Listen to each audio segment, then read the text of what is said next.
Good evening, everybody. On behalf of the Union of Cypriots in England, the Cypriot Community Centre and the Cypriot Women's League, I would like to welcome you here today to celebrate International Women's Day. Today we especially welcome Bambos Haralambous, MP for Southgate and Wood Green, Mrs. Vasili Guru, the wife of His Excellency the High Commissioner of Cyprus to the UK, Dr. Lένια Παλαζίδου, President of the Union of Cypriots in England, Andreas Georgiou, Secretary of AGEL in Britain, Christos Karaolis, President of Federation of Cypriots in the UK, Suzy Konstantinidis, President of the Cypriot Community Centre, Christalla Evdokimou, Manager of the Cypriot Community Centre. But welcome to everybody, and it's lovely to see everybody and lots of men as well today celebrating with us. I would like to call to the podium Mrs. Vasili Guru for a few words. Thank you.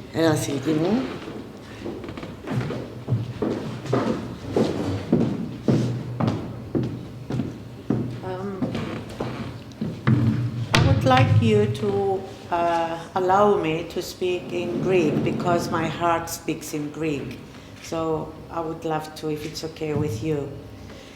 So, θα ήθελα να πω ότι είναι υπέροχο να είσαι γυναίκα. Παρόλο που χρειάστηκαν πολλοί αγώνες και ακόμα αγωνιζόμαστε καθημερινά για τα αυτονόητα, είναι υπέροχο γιατί μπορούμε να φέρνουμε στη ζωή, να φέρνουμε ζωή σε αυτόν τον πλανήτη. Είναι υπέροχο γιατί μπορούμε να φροντίζουμε με ένα δικό μας διαφορετικό τρόπο τους φίλους μας, τους γύρω μας. Είναι υπέροχο να είσαι κόρη, μητέρα, σύζυγος, φίλη και είναι υπέροχο τελικά να είσαι γυναίκα. Νιώθω πως είμαι με φίλες και φίλους απόψε και θα ήθελα να μοιραστώ σαν γυναίκα, σαν μητέρα και φίλη, ένα-δυο εμπειρίες μου, αλλά δεν θα μιλήσω πάνω από ένα-δυο λεπτά. Φαντάζομαι ότι όλες έχουμε να μοιραστούμε ιστορίες σαν εργαζόμενες γυναίκες, σαν μητέρες, σαν σύζυγοι, σαν κόρες, σαν φίλες. Γι' αυτό και εγώ θα μοιραστώ ένα-δυο περιστατικά. Θυμάμαι σαν εργαζόμενη μητέρα, άρχισα την καριέρα μου σαν δημοσιογράφος στον Αντένα που τότε ήταν μόλις άνοιγε, που δουλεύαμε από η ώρα 9 το πρωί μέχρι ώρα 12.30-1 το βράδυ. Και θυμάμαι τον Κυριακό, το σύζυγο μου, να παίρνει το παιδί μας που ήταν τότε 1 χρονού και να έρχεται για να της λέω καληνύχτα και να την παίρνει σπίτι.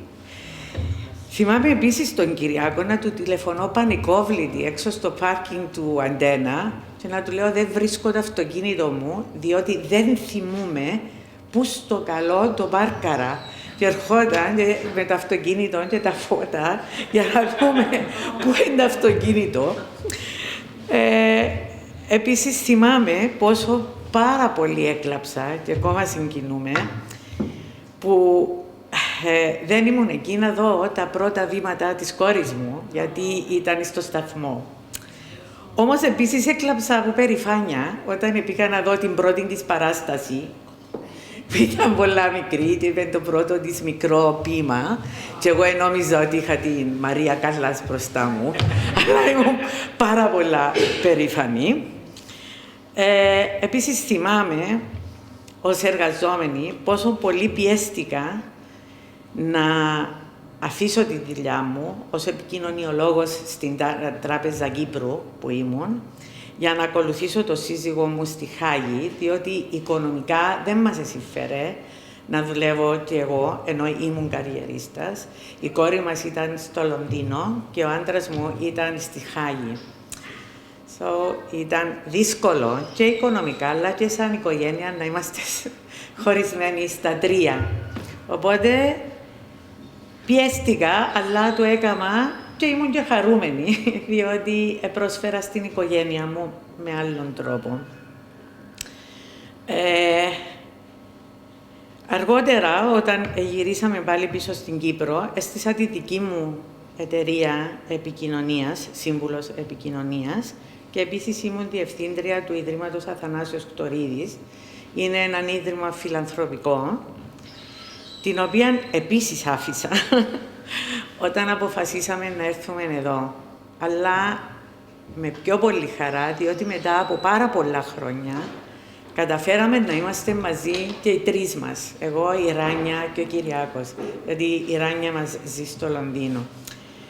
Δυσκολεύτηκα τον πρώτο μήνα, διότι όπως λέω και σε φίλους που με γνωρίζουν, δεν ξέρα τι κάνει ο κόσμος όταν δεν δουλεύει και ξυπνά το πρωί.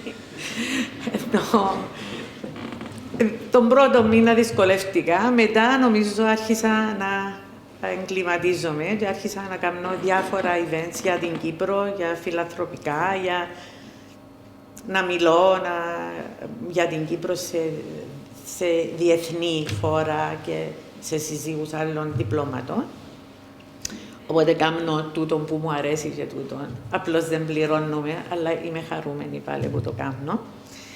Και επίσης δεν θα ξεχάσω, σαν σύζυγος, που ήταν ο Κυριάκος μου, όντας πρέσβης στο Λίβανο, 9 μέρες μετά που πήγαινε στο Λίβανο, έγινε επίθεση του Ισραήλ στους Χεσπόλαχ και έτσι, πριν ακόμα να ξέρει τίποτα, έπρεπε να κάνει evacuate τους Κύπριους πολίτες ή άλλους Ευρωπαίους πολίτες οι οποίοι ήθελαν να έρθουν στην Κύπρο. Πράγμα πάρα πολύ δύσκολο, διότι βομβαρδίζεται ο τόπος.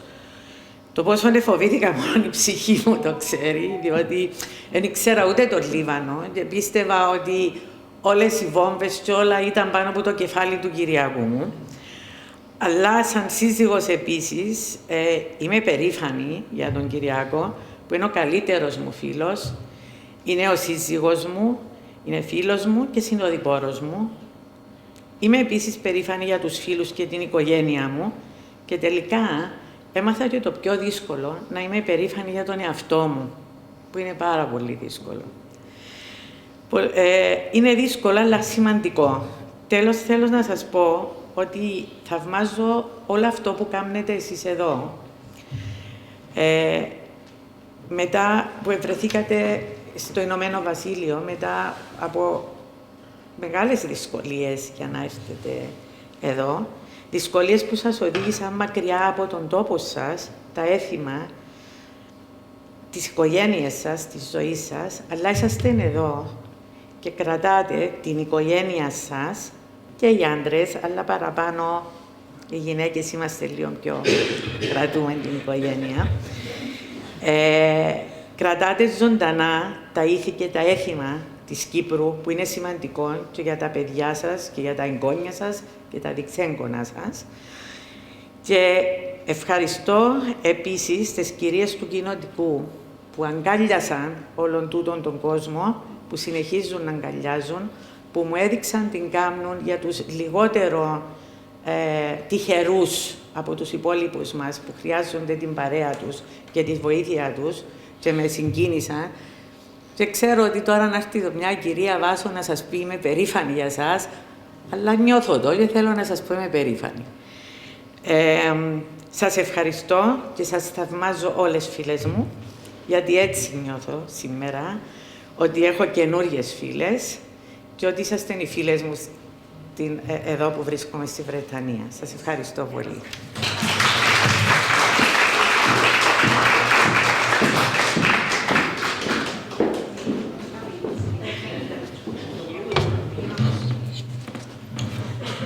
Ευχαριστούμε πάρα πολύ, Βασιλική μου. If I may call you just Βασιλική, because είμαστε φίλες τώρα. Thank you very much for your lovely words. I'm sure everybody enjoyed it. Now I'd like to call to a podium Lένια Παλαζίδου, who will deliver her speech for us as our main speaker. Lένια μου. Έλα.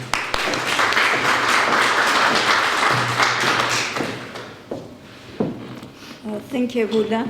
Can you hear me? I always have complaints from people from the back that they can't hear. Can you hear me okay? Brilliant. Well, welcome everybody. Very pleased to see quite a few men here, which is nice. and very pleased to see our Turkish Cypriot compatriots, both men and women. And thank you very much for joining us today on this very important day. I'm going to start with reminding us how this date became about. Most of you know, but so bear with me if you do, please. On the 8th of March in 1857, something terrible happened in New York. Women workers in a textile factory went on strike. They occupied the factory, and what was the response of the owners?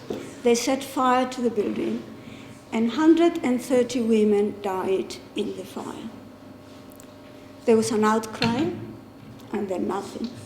53 years later, under pressure by socialist groups, it was agreed that that day, the 8th of March, would be established as a National Women's Day.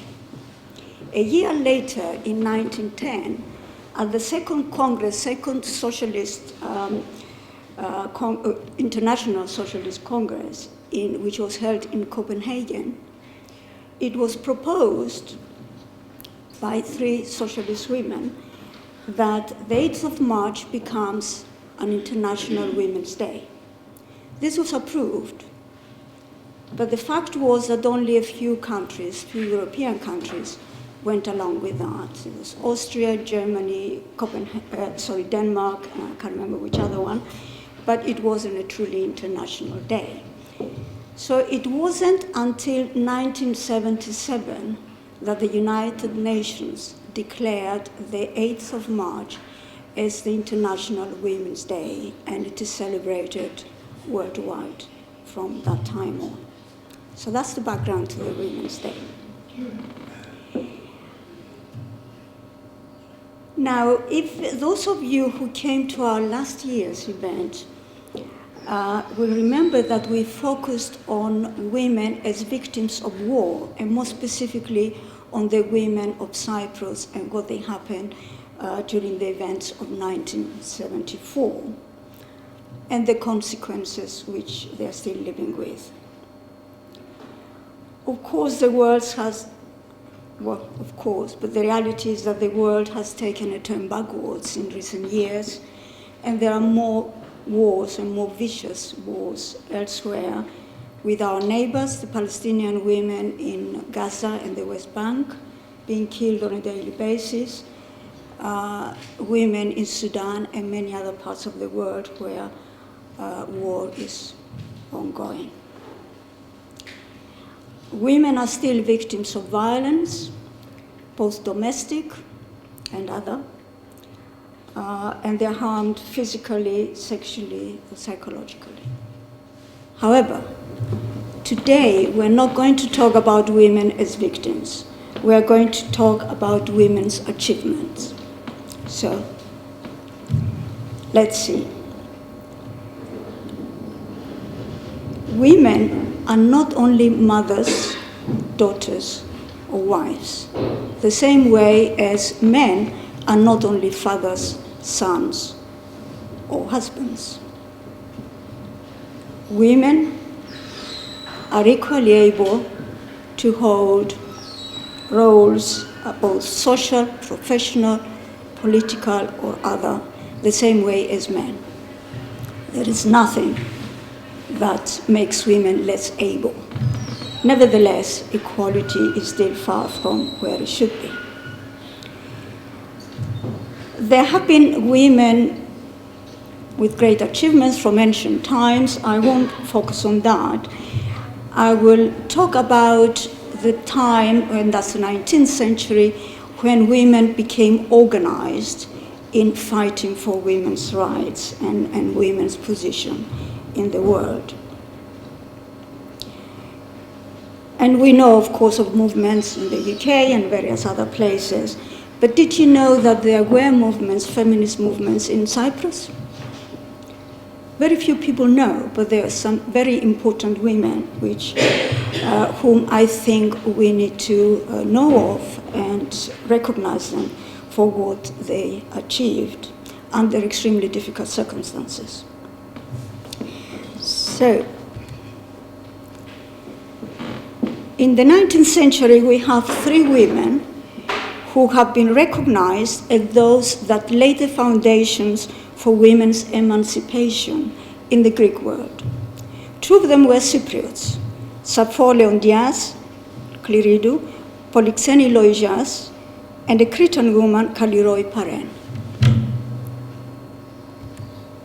Let's focus on the Cypriot women. Leontias Sappho, this was her pseudonym. She was a poet. Her real name was Sappho Cleridou. She was from the village of Moutulas in Cyprus. And she became a teacher, teaching in Nicosia. This is during the Ottoman period, so she also taught in other areas still occupied by the Ottomans, such as Smyrna, Samos, and Constantinople, and she eventually died in Constantinople. She founded in Samos a girls' school. She worked as a translator, and being a poet herself, she translated ancient Greek poets, such as Homer, Aeschylus, and others, but also French, like Racine. She wrote mainly romantic poems and about nature.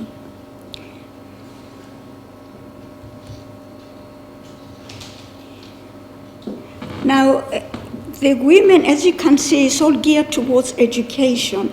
It seemed to be an easier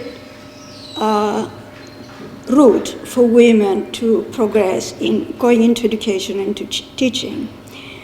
But remember, at that time, in the middle and end of the 19th century, a very large proportion of people were illiterate.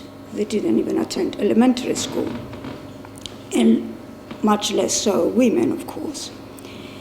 In the early 1900s, only 1/3 of the pupils in the elementary schools were girls. Gradually, this number increased, and during the British colonial period, a law was passed, the Educational Law of 1923, which guaranteed women the right to study and work in the public educational system, only education, not others. Gradually, more and more women went to school, and in the early 1940s, 80% of girls actually attended school. But it wasn't until Cyprus became independent in 1960 that a law was passed that made it compulsory for everybody, girls and boys, to attend school.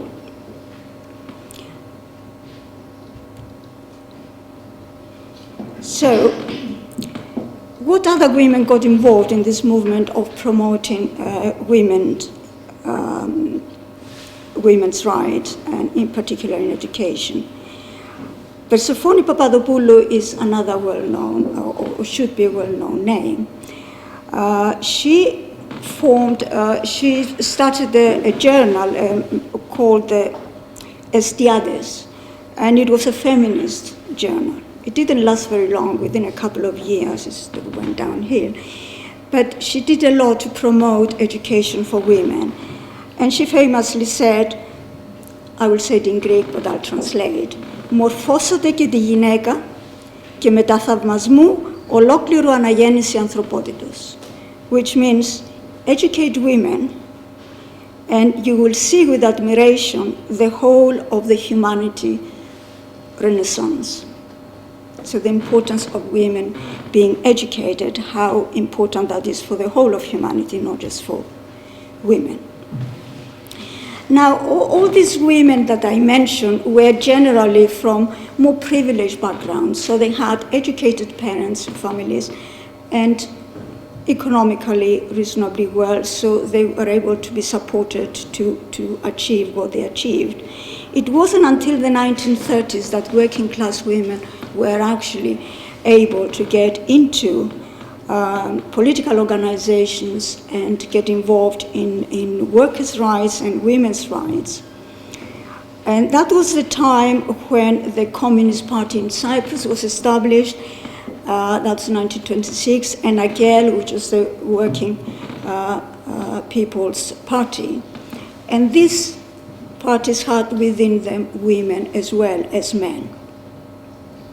women were inspired by other progressive left-wing women like the famous Rosa Luxemburg in Germany, Clara Zetkin, and of course following the Russian Revolution, where gender equality became something that was paid attention to.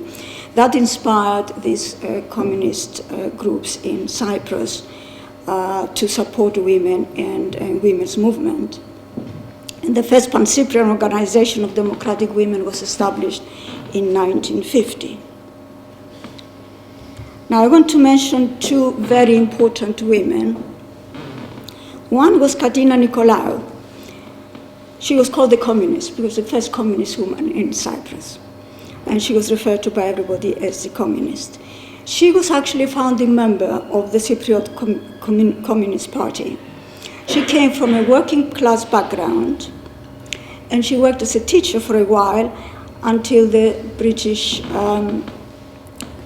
kicked her out because she was too left-wing for them. But she continued being involved in organizations for women and women's rights. She went to demonstrations with women and men and of working people of both genders. She was involved in the movement for liberation of political prisoners in the 50s.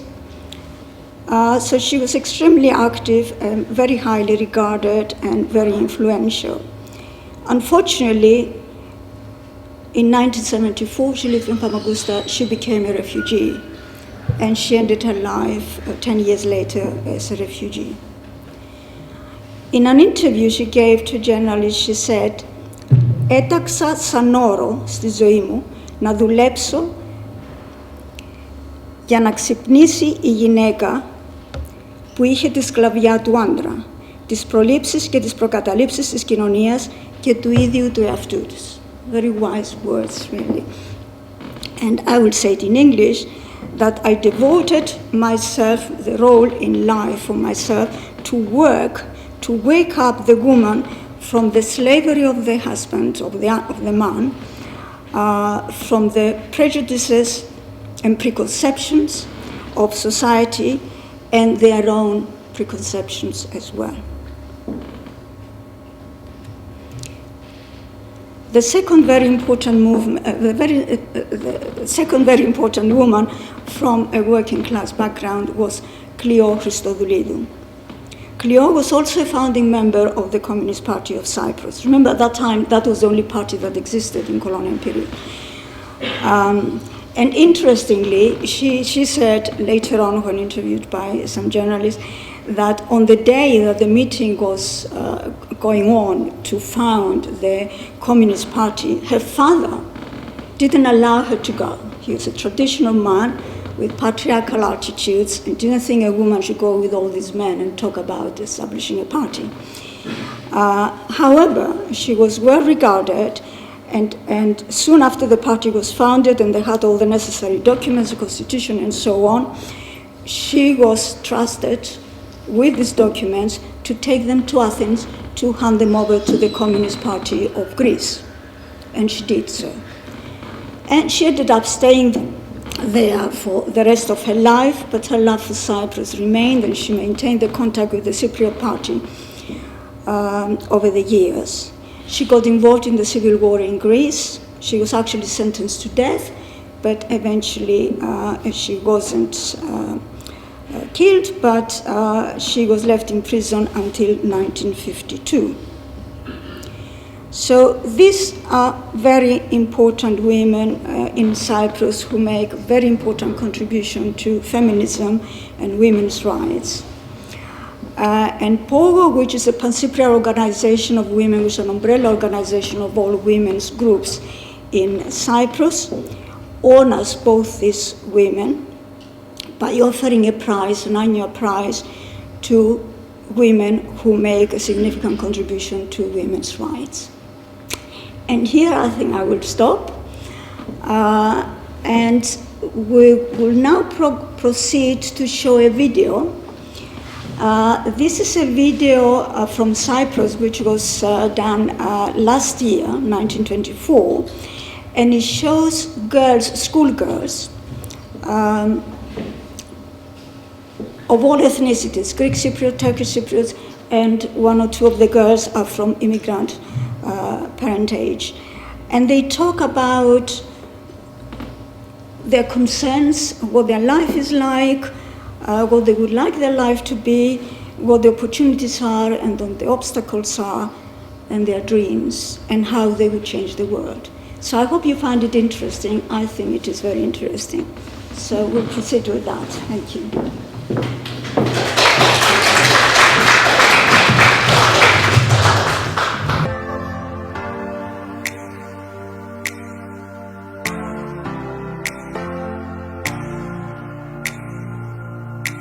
In Cyprus, the journey of growing up is shaped by the land, the culture, the people, and the challenges. Every girl walks a path that is uniquely her own, filled with dreams, hopes, and struggles. From the bustling cities to the quiet villages, their voices echo across the island. Voices that are too often unheard, but are filled with strength, resilience, and vision. Today, we open the door to their world. A world where every girl has a story to tell. What does it mean to grow up here, in Cyprus, as a girl? What hopes do they carry and what obstacles stand in their way? This is their story. This is their voice. Δηλαδή, πώς ήταν η κοινωνικοποίησή σου όταν μεγάλωνες? Εντάξει, ήταν αρκετά καλή. Είχα την παρέα μου, ευκαινάμε, πήγαμε βόλτα στο χωριό. Κάναμε διάφορα πράγματα, κάθομασταν, μιλούσαμε. Ήταν πολλά ωραία. Ήταν οκ. Δεν είχαμε πάρκο για να πιάνω. Όμως, γενικά όπως όλα τα χωριά μπορούσα, είχα γείτονες και παίζαμε γενικά όλη μέρα έξω, τα ποδήλατα, κάναμε δικά μας παιχνίδια. Ήταν ωραία εμπειρία, πιστεύω, που δεν ξέρω αν στις πόλεις μπορούσαν να το κάνουν τούτο όλο. Γενικά ήμουν με τη γιαγιά μου πολλά. It was okay. I grew up in a very secure and closed environment because we were in private school and we were all very protected and in our own little bubble. So I wouldn't know what it's like to grow up in Nicosia, more so because we were in such a protected environment. This is the most I've ever been out of that protected environment. So I don't really know, but the way we grew up was really nice. I have no complaints. Μεγάλωσα Κύπρο. Από την επαρχία Λευκωσίας είμαι. Το γυμνάσιο μου είναι το Κωνσταντινούπολεως. Στην έκτη δημοτικού θα πήγαινα στην πάνω γειτονιά και θα έκανα ποδήλατο ή θα συνομιλούσα με άλλους συνομιλικούς μου. Αλλά με το καιρό νομίζω ότι σταμάτησα, γιατί δεν είχα το χρόνο. Και επειδή μετά ένιωσα σαν να ήμασταν ξένοι μεταξύ μας. Πήγαινα σχολείο στο Γάμα Δημοτικό Καϊμακλείου και μεγάλωσα στο Καϊμακλή, αλλά είμαι που το Μενικό και από την Κερίνια. Όταν ήμουν μικρή, δεν πολύ παίζαμε στη γειτονιά. Όταν ήρθε ο COVID, ξεκινήσαμε και κάναμε περισσότερη παρέα, έφτιαναμε με τα ποδήλατα, τα πατίνια και συνδεθήκαμε λίγο παραπάνω. Παλιά βρέθουμε με τα παιδιά της γειτονιάς, επειδή έχει πολλούς της ηλικίας μου και είτε παίζαμε μάπα, είτε παίρναμε το σύλλο γυρό. Well, I grew up in North Cyprus, in Nicosia to be exact, with my parents. Really basic. It was really good actually, and I think it's a really good opportunity that I got to grow up in Cyprus because I love it here. I mean, the beach is like a 2-hour drive away and I have lots of friends, so it was really nice actually. Και έτσι που βλέπεις τη ζωή σου μέχρι τώρα στην Κύπρο, τι είναι που αγαπάς το να μεγαλώνεις στην Κύπρο? Ναι. Νομίζω ότι βγάλει μια ηρεμία του τη χώρα, ας πούμε, σε σχέση με άλλες χώρες που επισκεφτήκα, ήταν πιο χαοτικές, ήταν πιο ξένες. Εντάξει, είναι λογικό επειδή εμένω για μέ, αλλά η Κύπρος είναι κάπως πιο ήρεμη, είναι κάπως πιο οργανωμένα κάποια πράγματα, άρα είναι πιο εύκολο να ζήσεις και σαν παιδί και σαν έφηβη σε τούτη τη χώρα. ότι επειδή είναι μικρή φορά είσαι κοντά στην οικογένεια σου. Δηλαδή, ας πούμε, μπορώ να είμαι κοντά στη γιαγιά μου, στη χάρη μου, ξέρω. Και ότι once again is safe, δηλαδή τώρα ειδικά με μεγαλώσω και καταλάβω τα ακόμα παραπάνω, δεν φοβούμαι ποτέ να βγω έξω από σπίτι. Σαν κορίτσι μου αρέσει που είμαι ασφαλές και γενικά που έχω κάπου να ζω και δεν είμαι, δεν είμαι από κάπου που υπάρχει πόλεμος και γενικά πείνα. Οπότε ναι, νιώθω ευγνώμων γι' αυτά. Σίγουρα ότι υπάρχουν πολλοί άνθρωποι από διαφορετικές χώρες, διαφορετικές εθνικότητες, θρησκείες. Οπότε υπάρχει ποικιλία και δεν υπάρχει μονοτονία στις φιλίες. Αρέσει μου η παράδοση που έχουμε παραπάνω και συνεχίζουμε να τη στηρούμε. Και εντάξει, έχει πολυνήγιο. Βέβαια, το μπορεί να είναι και κακό γιατί δεν έχουμε συχνά χειμώνα. Χορεύω παραδοσιακούς χορούς. Και αρέσει μου και τα παραδοσιακά τα φαγητά, στο ξυλόφουρνο ή που τρώμε το Πάσχα, τα Χριστούγεννα. Σαν εφήβη έχει πολλά ωραία, ας πούμε, το μολ που χτίστηκε πριν 1000 χρόνια και είναι ένα βασικό μέρος που βρεθούμαστε με τους φίλους μας. Ή, ας πούμε, κατοφινικούδες στην Ελλάδα έχει τα καταστήματα και είναι ένας χρόνος που περνάς ωραία και χαίρεσαι. The culture. I love when I go to my grandmother and grandfather. All the family meets up, like when it's Ramadan, or they prepare cultural foods of Cyprus. And I love how we do things. Well, I don't know. The society and the people are too involved with each other and they are friendly with each other. So that and the traditions of family is what really made me love Cyprus. Για τα θέματα ισότητας, μιλήσαμε και λίγο πριν στην αρχή πολλά επιφανειακά. Εσύ πιστεύεις ότι έχουμε ισότητα στην Κύπρο? Πιστεύω ότι έχουμε, αλλά στον βαθμό των ικανοποιητικών. Πιστεύω ότι υπάρχει πολύς ακόμα δρόμος. Λίγο όμως στις δουλειές που συζητώ και με την οικογένεια μου και με το περιβάλλον μου, λαλούσι θα διαλέξει μια γυναίκα να πάει σε εργοστάσιο ή να είναι γεωργός. Και είπα εγώ, εντάξει, πες επίενσε τον τη δουλειά. Η αντιμετώπιση στο περιβάλλον πρέπει να δουλεύει πώς είναι, δηλαδή σκεφτούνται το τούτο. Μπορεί να έχουμε την ελευθερία να τα διαλέξουμε, αλλά μετά πώς είναι. Πιστεύω ότι σίγουρα βελτιώθηκε πάρα πολλά τα τελευταία χρόνια και χαίρομαι επειδή πλέον αναγνωρίζεται ο ρόλος της γυναίκας. Όμως, δυστυχώς, ακόμα είμαστε σε στερεότυπα και πιστεύουν πολλοί ότι οι ηγετικές θέσεις δεν μπορεί να τις έχει η γυναίκα. Και ελπίζω το με τις νέες γενιές και πώς το προωθήσατε και εσείς και πολλοί άλλοι να βελτιωθεί. Σαν έφηβη μέχρι τώρα βιώσες κάτι που σε κάνει να το λες τούτο, για παράδειγμα? Εντάξει, όχι τόσο, αλλά και μόνο που διαβάζεις μέσα στο ίντερνετ και μαθαίνεις διάφορα περιστατικά που έγιναν όχι μόνο στην Κύπρο, αλλά και στην Ελλάδα και στις άλλες χώρες, σίγουρα ανησυχείς το πράγμα. Ισότητα φύλων. Θυμάμαι στην πρώτη με δευτέρα γυμνασίου που ένας συμμαθητής μου θα έκανε για αστείο, αλλά εγώ δεν το θεωρούσα ούτε τα άλλα κορίτσια έτσι, ότι τάχα μου οι γυναίκες είναι για να είναι στο σπίτι, γενικά να είναι στην κουζίνα, γενικά ότι εκεί πέρα είναι η θέση τους. Γενικά αυτό προσωπικά με ενοχλούσε, αλλά στην τελική δεν πιστεύω πως θα δικαιωθώ για το λόγο ότι το έλεγε σαν αστείο. Ναι, έχω ένα παράδειγμα. Στο σχολείο μου, στο γυμνάσιο βασικά, που είχε μια κορούα που δεν ήταν το στερεότυπο διεφάνιση της, ας πούμε, τα μακριά μαλλιά, τις στενές τις φανελίτσες, τα παπούτσια τούτα.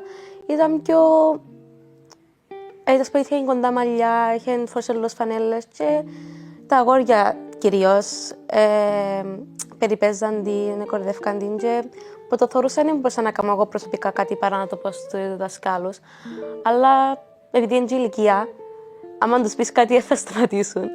Και έπρεπε να το βλέπω και να νιώθω άσχημα και να μην μπορώ να κάνω κάτι παραπάνω.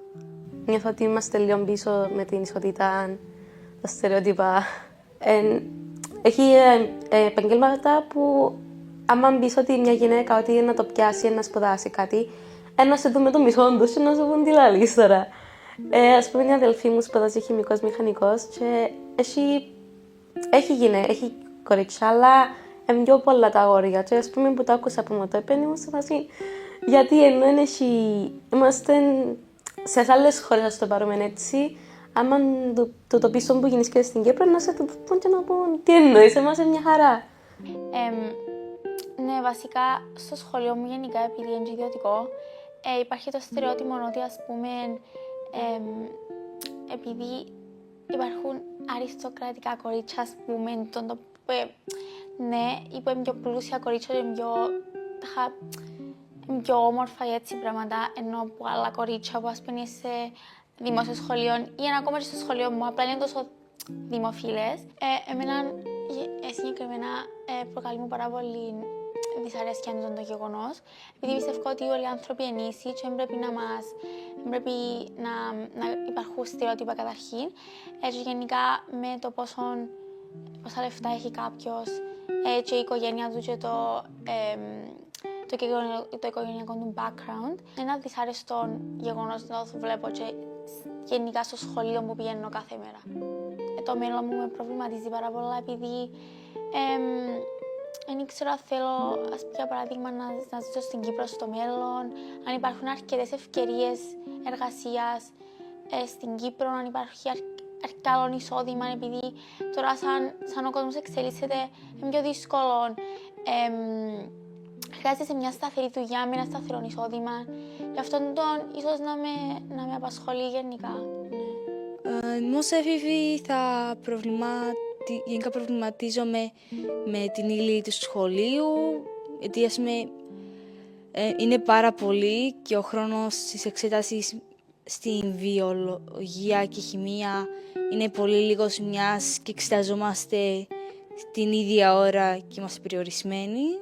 Να υπάρχουν περισσότερα clubs που γενικά όπως το στην, να υπάρχει ένα έτσι και για τα κορίτσια στο σχολείο ίσως, ήταν ωραίο.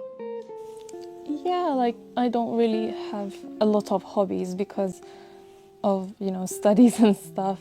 They keep me really busy, busier than I would like actually, but I still chose that path, so I'm determined to continue on that path. So yeah, I don't really count it as a trouble, but sometimes it can get really frustrating as a teenager, especially. Βασικά το ότι σε άλλες χώρες σε την ηλικία είναι πιο ανεξάρτητα τα παιδιά. Ενώ εμείς λόγω του ότι αναγκαστικά πρέπει να μας μετακινήσουν οι γονείς μας, γιατί δεν έχουμε μέσα συγκοινωνία, ούτε μετρό, ούτε λεωφορεία. Η διακίνηση είναι ένα από τα πολλά προβλήματα. Δηλαδή?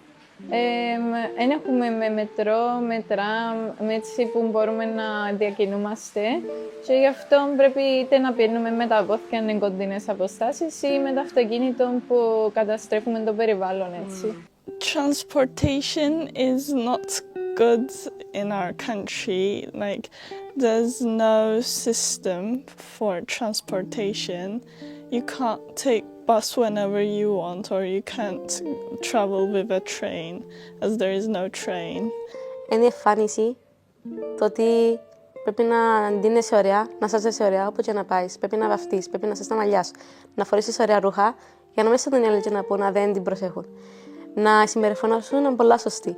Να μην αντιμιλάς, να μην μιλάς πιο δυνατά, να μην εκφράζεις πάρα πολλά δυνατά τις απόψεις σου.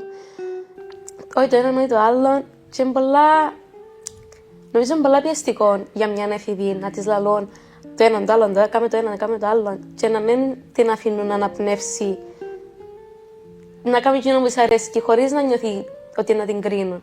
Τα αγόρια βάλουν έναν από κάτω, έναν από πάνω και τελείωσε. Ενώ δεν θα τους πει κάτι, ή θα τους πούν κάτι αμάν μιλήσουν πιο δυνατά ή αμάν θυμώσουν. Να πούν είναι αγόρια. Ενώ αμάν θυμώσει μια κοπέλα να πούν μα γιατί θυμώνεις, δεν πρέπει να θυμώνεις, δεν είναι ευγενικό, δεν είναι κοριτσιστικό. Και είναι πολλά εκνευριστικό. In school, as a teenage girl, especially, I feel like a lot of my friends and I, we face insecurities about our looks, about how we are like as a person, our personality, whether we fit in, whether we're popular enough.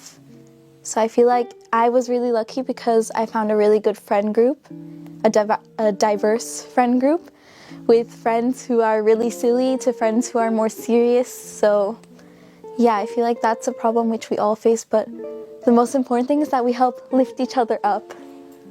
Εντάξει, στο σχολείο γενικά προσπαθούσα να ενταχθώ σε κοινότητες και να κοινωνικοποιηθώ. Προσπάθω να μπαίνω στα διάφορα προγράμματα που υπήρχαν, να αρπάζω ευκαιρίες, να μπορώ να βιώνω και πράγματα εκτός σχολείου και που μπορούν να μου δώσουν άλλα πράγματα εκτός που τη μάθηση.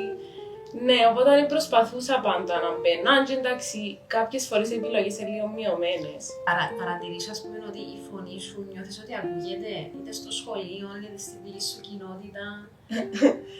Στο σχολείο προσπαθώ το ακόμα, γιατί αντιμετωπίσαμε και κάποια προβλήματα σε σχέση με τις εγκαταστάσεις και τη ζέστη τώρα.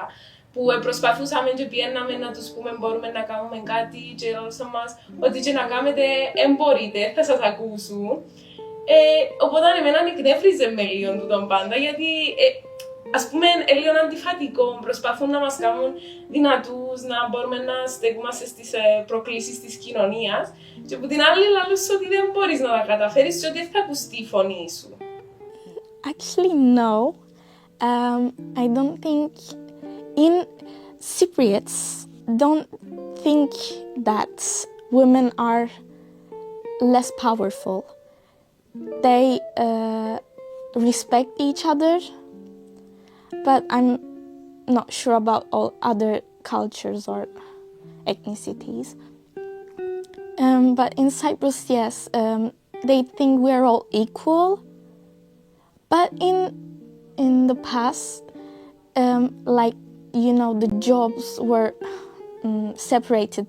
Women did other jobs, men did other jobs. But now, I think it's equal. I feel like in my class and in my household as well, like my parents are very firm believers that girls are equal to boys and that we should get equal opportunities. And in my class, I'm the class president, so my voice is heard. And yeah, I feel like my voice is heard, although I remember when I was younger, I used to face some issues. Now, doing Girls in STEAM, I'm an ambassador for Girls Go Circular, so I really learned how to make my voice heard and how to show other girls that you can have your voice heard as well. Πάνω τι θα ήθελες να βελτιωνόταν στην Κύπρο, αναφέρες πριν ας πούμε τις μεταφορές. Υπάρχει κάτι άλλο που να βλέπεις που να θέλεις στην Κύπρο έτσι να βελτιωθεί? Το πράσινο. Πάρα πολλά. Θεωρώ μπορούμε να αξιοποιήσουμε τον ήλιο και τη θερμοκρασία της Κύπρου. Το μέγεθος της Κύπρου είναι πολλά εύκολο, δηλαδή μπορώ σε μια ώρα να πάω από τη μια πόλη στην άλλη, αλλά το πράσινο δεν μου άρεσε και να. Αλλά ότι κάπως αδικούμαστε από πολλούς τομείς. Το πιο μικρό με τα μεταφορικά μέσα. Πολλά, και τώρα που αλλάξαν τις γραμμές των λεωφορείων είναι πολλά δύσκολο.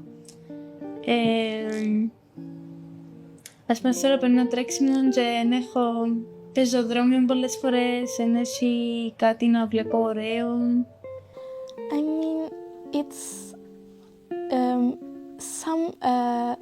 some opportunities are less than you get the chance abroad, but I actually improved myself on my own. Like, I don't have many opportunities because of my family's money things. They always say they will do anything for my education, and I always trust them for my education, and I want to study abroad, so it will not be easy for them. I know that, but I know they will provide for me. And also, I don't have any hobbies because there are not so many activities you can do in North Cyprus. Like, there are certain things like volleyball or football, but I'm not interested in any of those. It will be nice if I could find some hobbies. Τις απόψεις των γενιών που ανασπέμπουν 50 χρόνια. Γιατί ακόμα έχουν την άποψη ότι, για παράδειγμα, δεν μπορεί να ψηφιστεί μια γυναίκα πρόεδρος ή δεν μπορεί να αναλάβει και να έχει θέση και άποψη η γυναίκα. Ή ακόμα και τον πλανό ότι ο άντρας κάνει το κουμάντο στο σπίτι, δεν ισχύει και δεν ξέρω γιατί το άλλο ακόμα. Οπότε πιστεύω ότι το ήταν να τα αλλάξει σίγουρα. Η κοινωνία της Κύπρου είναι καλύτερη. Η συμπεριφορά. Πιστεύω ότι πάρα πολλοί άνθρωποι γενικά δεν έχουν τα βασικά, το σεβασμό, να αλληλοβοηθάς τον έναν με τον άλλον, την ευαισθητοποίηση, να προσπαθείς να βοηθήσεις τον άλλον αν βρίσκεται σε μια δύσκολη κατάσταση. Πιστεύω ότι τα πράγματα με τον καιρό δεν υπάρχουν πολλά στην κοινωνία, γι' αυτό ναι. Θα βελτίωνα γενικότερα το σχολικό σύστημα, τα περιβαλλοντικά θέματα θα βοηθούσα, όπως να κάνουμε δεντροφύτευση ή γενικότερα να κάνουμε φιλανθρωπίες, συμμετέχουμε. Γενικά όλη η κοινωνία να είναι έτσι ενωμένη και να έχουμε νόμους οι οποίοι να μας δικαιούν, αλλά και να είναι αυστηροί με τον καλό τρόπο ώστε να προστατευτούμε.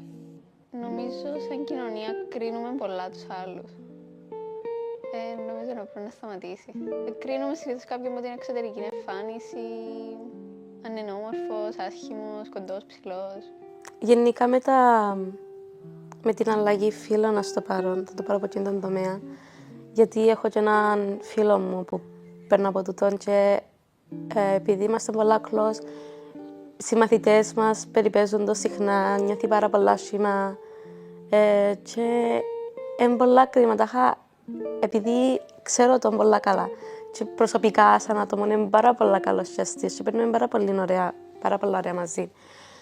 Και απλά ήθελα, αν μπορούσα να κάνω κάτι που θέλω να μπορέσω να κάνω κάτι στο μέλλον, είναι να αλλάξω τα στερεότυπα και να πω ότι όποιος θέλει να κάνει ό,τι θέλει, να κάνει όποιος θέλει ό,τι θέλει και να μην το σχολιάζουμε, να μην το κρίνουμε. Και νιώθω ότι σαν το 2024 είμαστε στην Κύπρο, ότι πρέπει να πάρουμε τα καλά παραδείγματα από άλλες χώρες που είναι πιο μπροστά μας και να τα εφαρμόζουμε και εμείς στην Κύπρο. Νομίζεις θα μπορούσε να γίνει που θα υποστήριζε κορίτσια σαν εσένα? Τι αλλαγές θα ήθελες να δεις που θα ενδυναμώναν τους νέους και τις νέες συγκεκριμένα? Ναι, εσύ παραπάνω βοηθούν το πρόγραμμα να το προωθούν παραπάνω, να μην... Επειδή εμένα ένα θέμα το ελάλε κάποιος συγγενής μου, θα το ήξερα. Νομίζω θα ήταν καλό αν γίνονταν internships για γυναίκες σε ψηλές θέσεις, δηλαδή όχι απλά για γραμματεία, για να είναι αρχιοθέτηση internship. Internship που να δείχνει ότι ναι, μια γυναίκα πρότυπο η οποία βουλευτής και να την ακολουθούν μικρές γυναίκες σε internship τέτοιο, δηλαδή να κάνουν τα ίδια πράγματα, να αποφασίζουν ή απλά να ακούν και να κάνουν. Εντάξει, έχει πολλούς τομείς που πρέπει να αλλάξουν. χρόνια κυρίων πρέπει να αλλάξει λίγο ο τρόπος σκέψης κάποιων ανθρώπων, να μπαίνουν οι σωστοί άνθρωποι στις σωστές θέσεις, έτσι ώστε να μπορούν να βοηθηθεί όλος ο κόσμος και να μπορούμε να έχουμε μια κοινωνία που όλοι είναι ευχαριστημένοι χωρίς να υπάρχουν διακρίσεις κοινωνικές και όχι μόνο. Έχει πάρα πολλές διακρίσεις ακόμα η Κύπρος που πρέπει να αλλάξουν. Να αλλάξουν κάποια στερεότυπα και να αλλάξουν βασικά κάποια στερεότυπα που θεωρώ ότι ακόμα έχει πάρα πολλά. Επίσης, πρέπει να λαμβάνεται υπόψη περισσότερο η φωνή των νέων, να προσπαθούν να ακούσουν η φωνή των νέων και να συλλογιστούν τα που λαλούν, γιατί είναι οι επόμενοι πολίτες της κοινωνίας. Άρα, αφού θέλουν να εξελίξουν την κοινωνία, πρέπει να εξελίξει τους πολίτες της, τους μελλοντικούς πολίτες της. Ίσως να προωθούν έτσι προγράμματα πιο πολύ ή να προωθούν τόσες δουλειές που είναι τα στερεότυπα ότι είναι πιο πολλοί άντρες. Ίσως να προωθεί και το Υπουργείο Παιδείας και για πιο πολλά για τις κοπέλες και να ενημερώνουν γενικά τους έφηβους.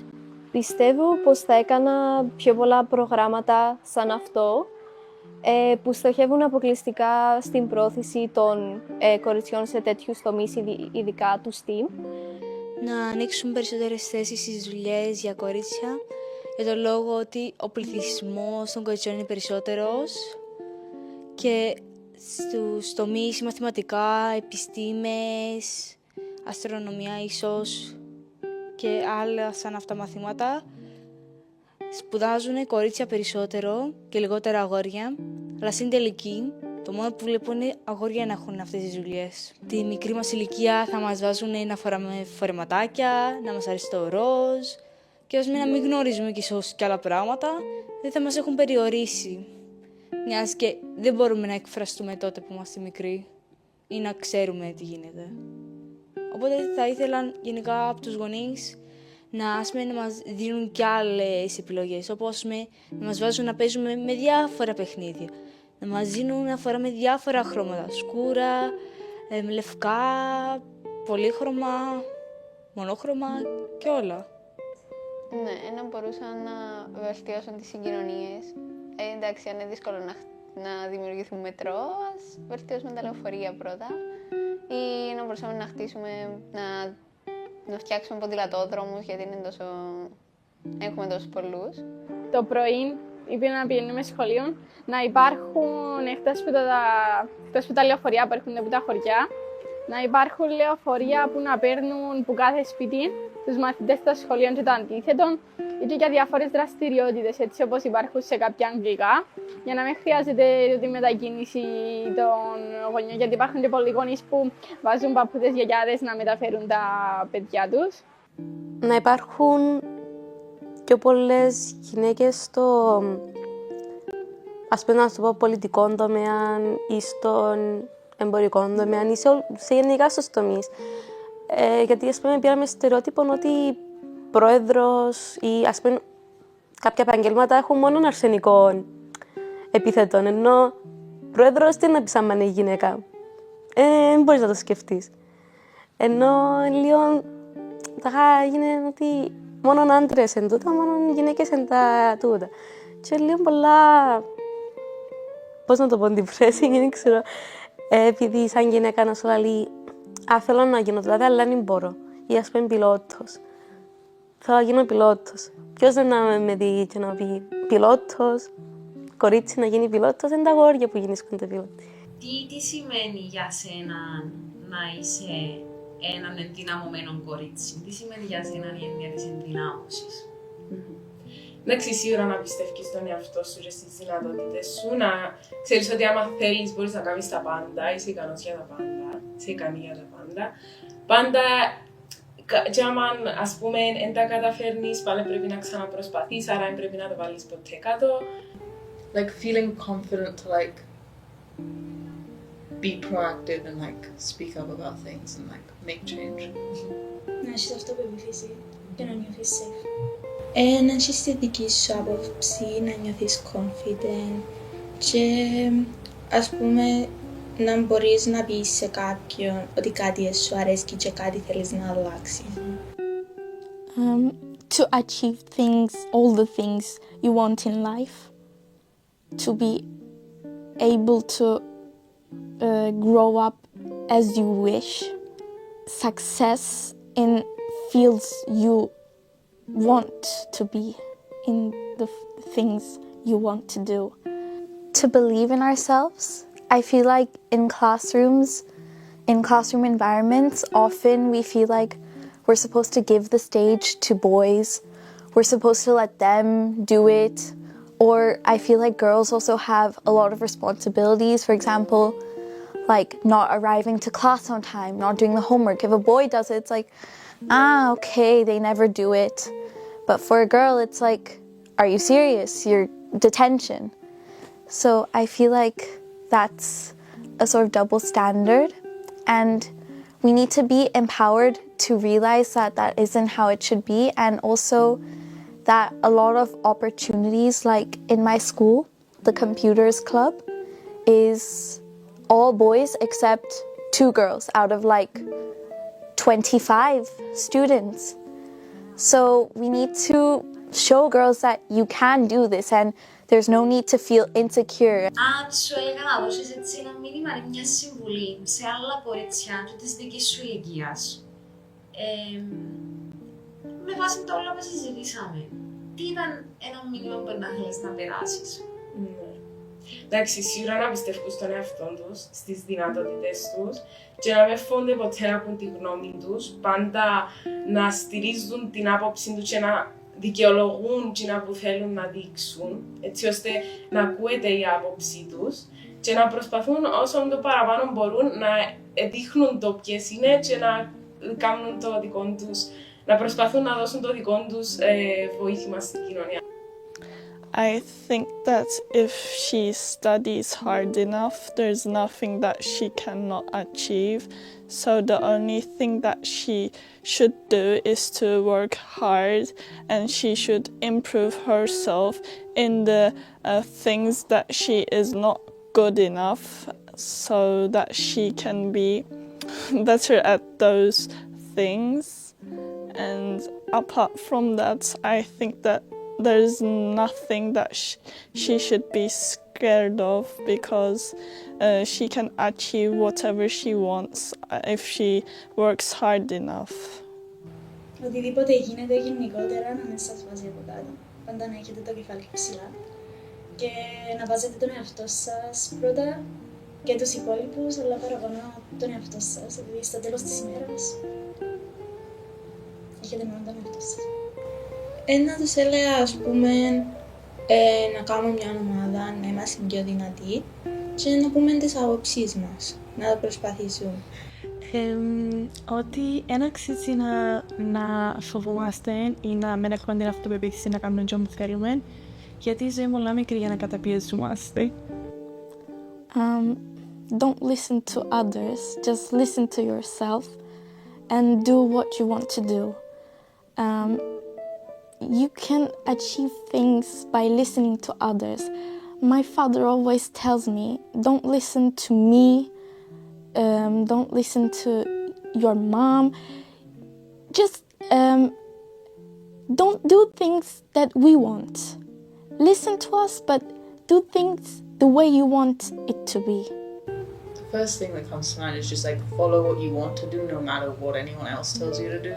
Like, it's important to follow what your heart tells you, what you feel like is right for you to do, what makes you feel like satisfied and content.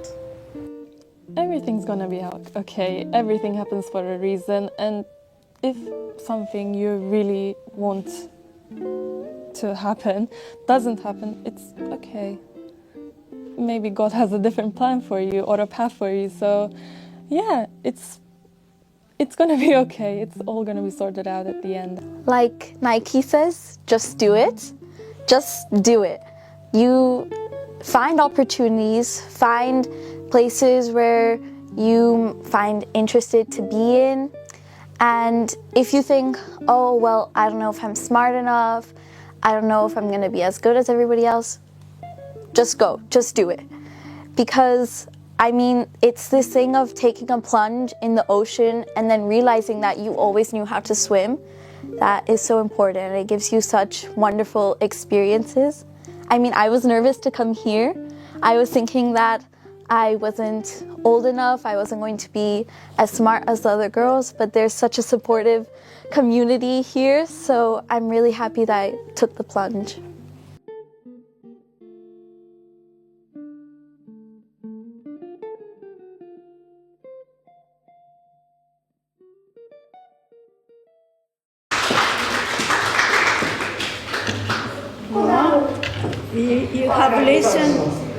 You have listened to the voices of our girls in Cyprus, the new generation. This is the future of women in Cyprus.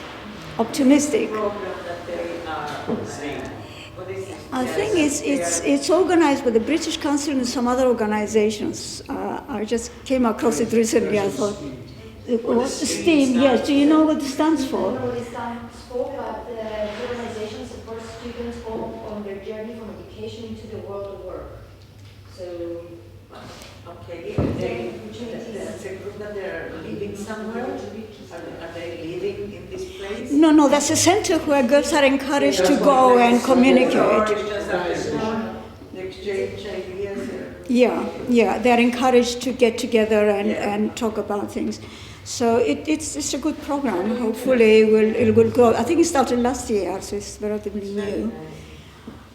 So on that positive note, thank you very much for bearing with. It's been long, but we thought it would be good to show it all.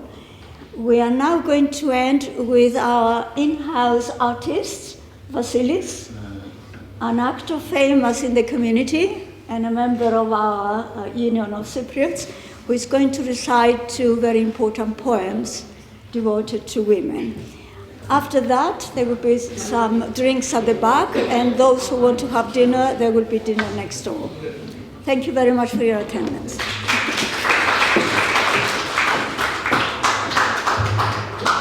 Καλησπέρα σας. Το πρώτο ποίημα είναι της Κατερίνας Μίγιου από την Αθήνα. Ο τίτλος «Νοικοκυρά». Ανασένεις τις δουλειές, τις καταθέτεις, προσφορά αγάπης υποβαθμισμένη, τελετουργία πριν, βιασύνη τώρα, στο χρόνο που δεν δέχεται τον εαυτό του, κοντοστέκεσαι στη σκονισμένη ρογμή. Υπησέρχεσαι με το πανί και καθαρίζεις, γυαλίζεις τις γωνίες και τα σημαίνια της γιαγιάς. Αγαπούσε εκείνη. Μαγειρεύεις και φαντάζεσαι το χέρι της να γυρνά την κουτάλα. Σκύβεις και σκύβει από πάνω σου με φροντίδα η γιαγιά. Όπως τότε.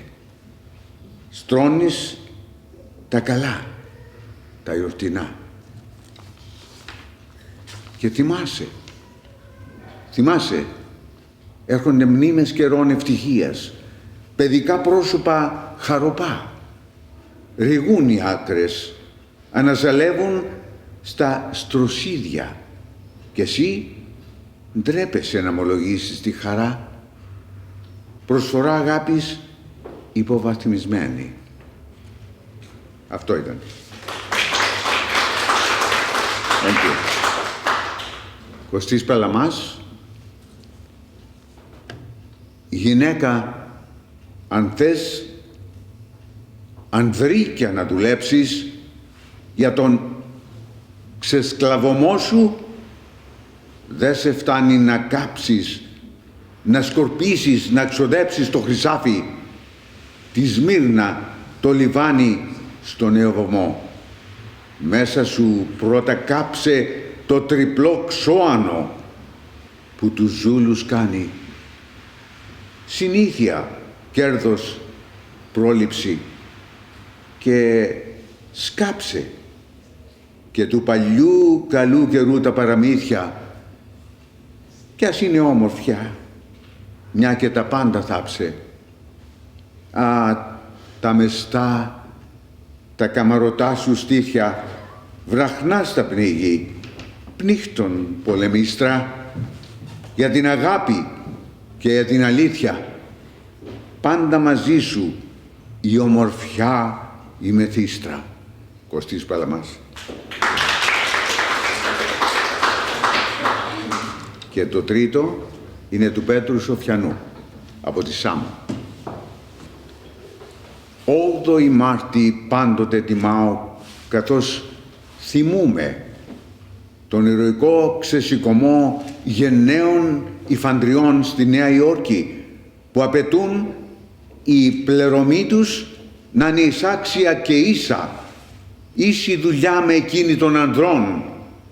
Κόκκινα τότε βάφονται τα υφαντά τους στο αίμα από άγρια απάντηση των καπιταλιστών, για να γεννούνε λάβαρα του αγώνα τιμημένα, των γυναικών της εργατιάς κόντρα των αφεντών. 30 χρόνια ύστερα, σε μια 1η του Μάη, γυναίκες, άντρες, μια γροθιά το 8ωρο απαιτούν, από ήλιο σε ήλιο δουλειά πλέον να μην τους πάει. Μα στο Σικάγο πιο σκληρά οι αφεντάτες χτυπούν.